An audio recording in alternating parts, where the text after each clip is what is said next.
J'espère que vous vous portez bien. Moi, je suis William D.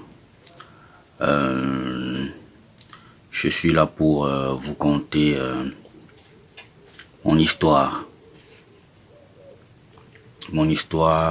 Ma vie, mon déclic, ce qui a fait en sorte que je puisse remettre toute ma confiance en Dieu, basculer d'une vie de païen, de désordre, en une vie de paix, une vie de foi, une vie chrétienne, une vie d'assurance et de garantie.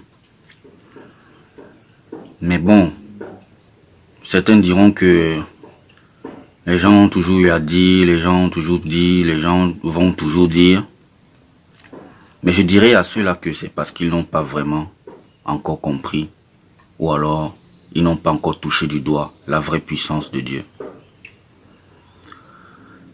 Je fais ce témoignage, je fais cette vidéo aujourd'hui pour que ça puisse sauver une ou deux personnes, car la parole de Dieu dit, quand une âme est sauvée, il y a la joie dans les cieux. Les anges applaudissent. Dieu se réjouit. Le cœur de Dieu se réjouit. Alors si cette vidéo va permettre que une âme soit sauvée encore, je serai plutôt heureux d'avoir été le canal par lequel cette âme soit sauvée. Et je serai aussi très content d'avoir été l'instrument par lequel Dieu est passé pour sauver encore et encore. Alors voici mon histoire. Tellement j'ai fréquenté des églises. J'ai fréquenté tellement d'églises. Parce que j'étais à la recherche de Dieu. J'étais à la recherche du véritable Dieu. De celui qui a créé les cieux, celui qui a créé la terre, celui qui a créé les planètes, celui qui a créé l'univers, celui qui est au-dessus de toutes choses, celui qui est le maître de toute création. Mais à chaque fois que je fréquentais des églises, je constatais toujours qu'il y avait quelque chose qui manquait. Je constatais toujours qu'il y avait une faille. Je constatais toujours qu'il y avait un problème. Alors jusqu'à ce que je puisse comprendre que Dieu n'est pas dans une église. Que Dieu n'est pas l'église.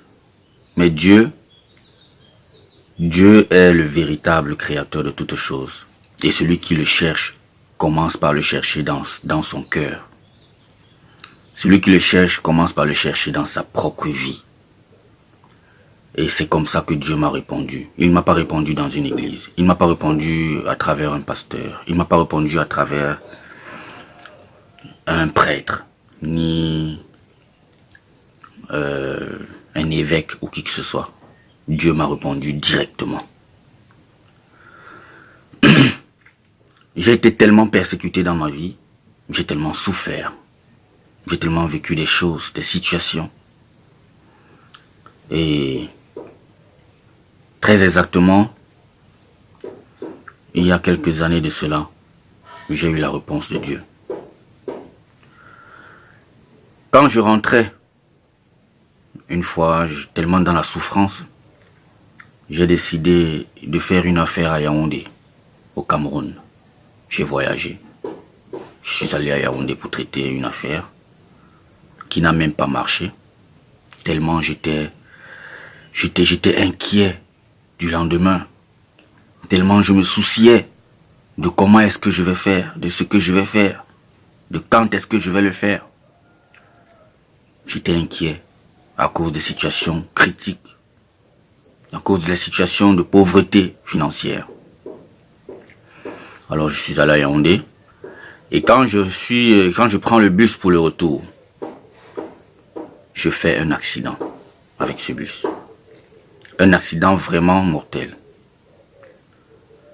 C'était aux environs de 20h30, 21h, passant par là, au niveau de Boum-Niébel. Le bus a fait un violent accident. Et j'étais sûr que j'étais mort. J'étais sûr que j'allais mourir. J'étais sûr que j'allais plus jamais me relever.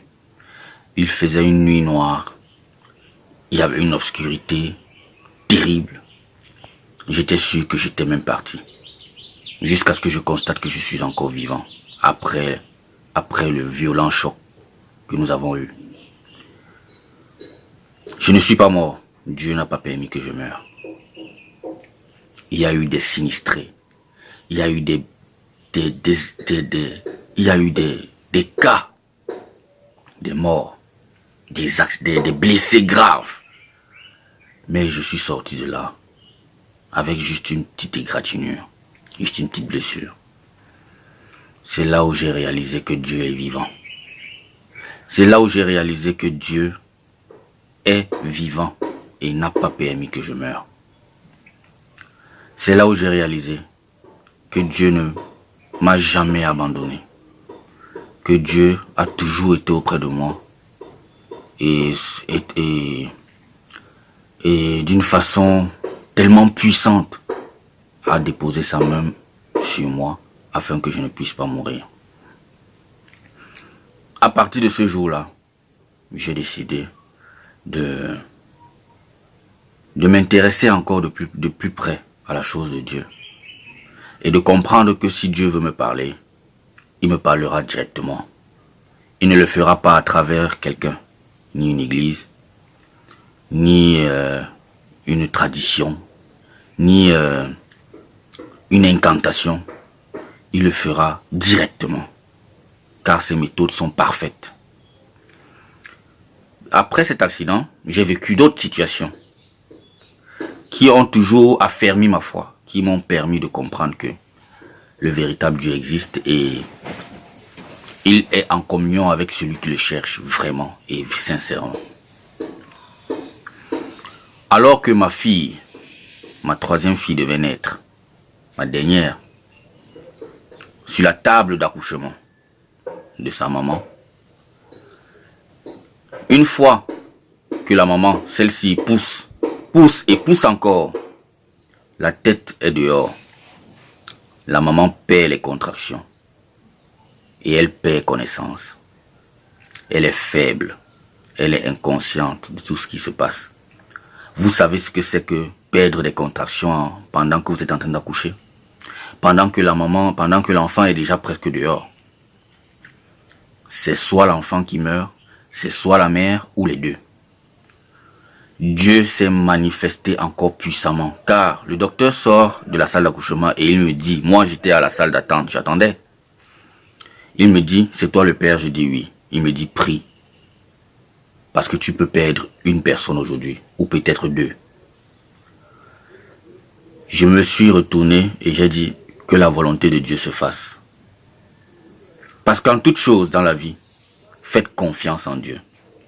Il ne vous décevra pas.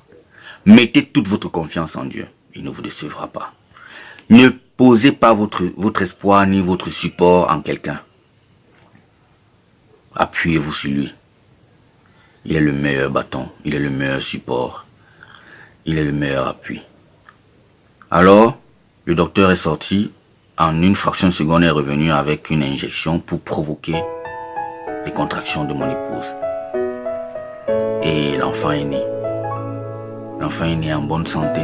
La maman a été sauvée. Et toutes les deux sont sorties de la salle d'accouchement en pleine et bonne santé. Je vais rendre gloire à Dieu. Et je veux que ce témoignage touche plus d'une âme. Parce que peut-être que vous n'avez pas encore cru. Peut-être vous pensez que c'est un mythe. Peut-être que vous pensez que ce sont des histoires que les gens racontent. Peut-être que vous pensez qu'on a même payé certaines personnes pour faire cela. Mais la parole de Dieu dit, celui qui aura cru en moi sera vraiment sauvé. Car j'ai mes méthodes. Mes voix ne sont pas vos voix. Mes pensées ne sont pas vos pensées. Aussi haut que sont les cieux au-dessus de la terre, c'est aussi comme ça que mes pensées sont au-dessus de vos pensées et mes voix au-dessus de vos voix. Ne mettez pas votre confiance en un homme, faites confiance en Dieu.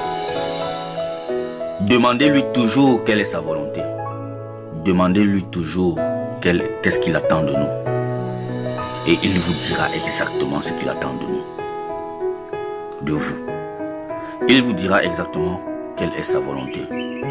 Et tenez-vous tranquille, d'une façon ou d'une autre, il vous le fera savoir. C'est un Dieu miraculeux, le seul et l'unique, le véritable. Moi j'ai cru. Aujourd'hui, je suis marié. J'ai 3 enfants. Je suis tranquille. C'est-à-dire, j'ai développé l'esprit de contentement. Et je suis heureux avec le peu que Dieu m'a donné. Je fais avec. Et chaque jour qui passe, je lui demande de faire de moi un bon serviteur, un bon mari et un bon père pour mes enfants. Voilà ce que je demande à Dieu. Et je suis certain qu'il ne manquera pas de le faire. Parce que toutes vos prières que vous ferez, qui sont en accord avec sa volonté, il exaucera. Shalom à tous. Que Dieu vous bénisse et que Dieu bénisse tous ceux qui visionneront, qui verront cette vidéo. Que Dieu accorde encore à ceux qui n'ont pas encore cru de croire en lui. Amen.